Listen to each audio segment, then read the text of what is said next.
שלום.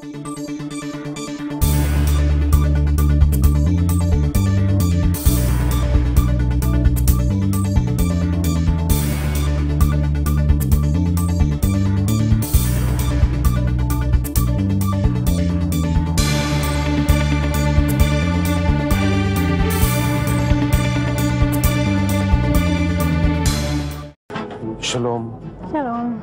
אני עכשיו בתור. את סטודנטית, נכון? נכון. ואיך סטודנטים יכולים להשתלב בעבודה כאן? פשוט העבודה שלנו מתנהלת בצורה כזאת, שיש את הרוקח, שהרוקח רק יכול לקבל את המרשמים, ואני פשוט עוזרת להם להביא תרופות, להקליד, לעשות את החשבון הסופי. אבל את החשבון הראשוני זה הרוקח עושה, נותנת את האישור על המרשם. ומכאן להמשיך והלאה זה אנחנו הפרחים עושים את זה. כלומר, את לא הדקן, את עוזרת דקן. אפשר להגיד, עוזרת. הרבה סטודנטים השתלבו במערך העבודה שלכם? בהחלט, הרבה סטודנטים, משהו כמו רבע מכוח האדם פה, הם סטודנטים, כן. ומה גיליתם פתאום אצלם שכל כך טוב וכדאי להשיג אותם? קודם כל הם אנשים באיכות, אין ספק. מעבר לזה שהם נותנים לנו תשובה ומענה דווקא במשמרות שלנו קשה. למשל בחגים או בקיץ, שהצוות שלי רוצה לנוח, הם רוצים את העבודה. הם משתלבים בתפקידים בסיסיים, שמתחילים בתפקידי קופה, צוות עזר, בית מרקחת.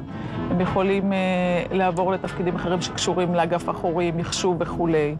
הם מקבלים הזדמנות גם לצמוח, להתקדם לתפקידי ניהול. מהו השכר של הסטודנטים שעולים כאן?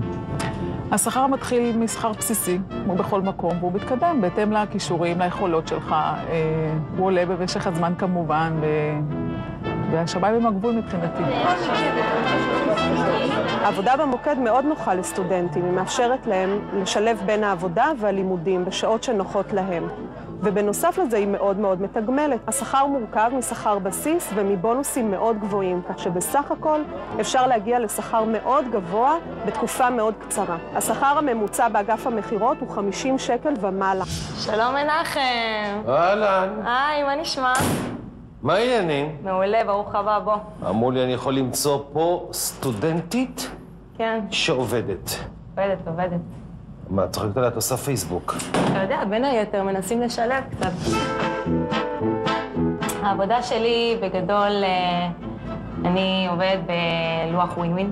אוקיי. אני מעצבת שמאשר מודעות בבית ודואג שהמודעות שיעלו לאתר יהיו מודעות הולמות ותקינות. זאת עבודה במשמרות? כן. כלומר? אני עובדת כל יום 4 שעות. כל יום אני נותנת את מפה, מהבית? מהבית שלי, מהבית הפרטי, במזגן, בכיף. עכשיו, כלומר, תוכל להגיד לשבת גם בחוף הים, אם יש לך שם איזשהם חיבורים... אם יש לי וי-פיי וזה, כן, חופשי. בכל מקום, תעשו טיול נגיד בצפון, בדרום? גם בכל מקום. גם בלימודים אני עושה את זה לפעמים, שיש לי שעות חלון וזה, אני מכניסה את זה ועושה את העבודה שלי. זו עבודה מאוד נוחה לסטודנטים בגדול. מחפשים, לצורך העניין, וזה הרגע, עוד 5 משרות לעבודה הזו בדיוק. בדיוק מה שעשתה פה. בדיוק מה שהיא עשתה פה, כולל גם עבודה משרדית. תתפלא, אבל קשה למצוא. והשכר? השכר הוא קצת יותר משכר המינימום, כולל בונוסים וכולל מתנות בחגים כמובן, וכולל כל מיני צ'ופרים. לדוגמה, שירן, שעובדת אצלנו, בחופשות סמסטר היא חוזרת לעבוד במשרה מלאה, וכך היא משלימה בעצם את ההכנסה. אתם מחפשים סוגים שונים של סטודנטים? אין ספק שסטודנט שלומד תקשורת, לדוגמה, או לומד אינטרנט, יכול למצוא בעצם בעבודה אצלנו מקום מאוד מאוד טוב לגדול בו, להתפתח בו ולקבל ניסיון, מה שהוא לא יכול לקבל במקום אחר. אנחנו כן רואים שמקומות עבודה שמשכילים לקחת סטודנטים איכותיים לתוך מקום העבודה ולפתח אותם, יש בהם יחסי גומלין והפריה הדדית, ככה שגם מקום העבודה מרוויח וגם הסטודנט. את מכירה הרבה סטודנטים שהם מתקשים למצוא מקומות עבודה כאלה ופשוט לא עובדים, או...? כן, מכירה הרבה כאלה אפילו שלומדים ביחד איתי, שהם פשוט לא עובדים, כי זה לא מסתדר להם מבחינת הדרישות של המקום ומה שהם יכולים לתת מעצמם. מקום עבודה? כן, מקום העבודה. ואז מה? ואז הם פשוט לא עובדים, נשארים בבית. כשמעסיקים סטודנטים, אני חושבת שהגמישות בשעות היא מאוד חשובה, ולדעת שאלה עובדים שבאים עם כישורים מאוד גבוהים, ויכולים אחרי זה להשתלב בתוך החברה בתפקידים אחרים, גם מקצועיים וגם ניהוליים. ולכן מדובר בכוח עבודה איכותי מאוד, שצריך לדעת לשלב אותו נכון בתוך החברה. אני לומד מנהל עסקים, ואחת הסיבות שאני עובד פה זה כדי שאני יכול להתקדם בארגון עם הלימודים שאני לומד.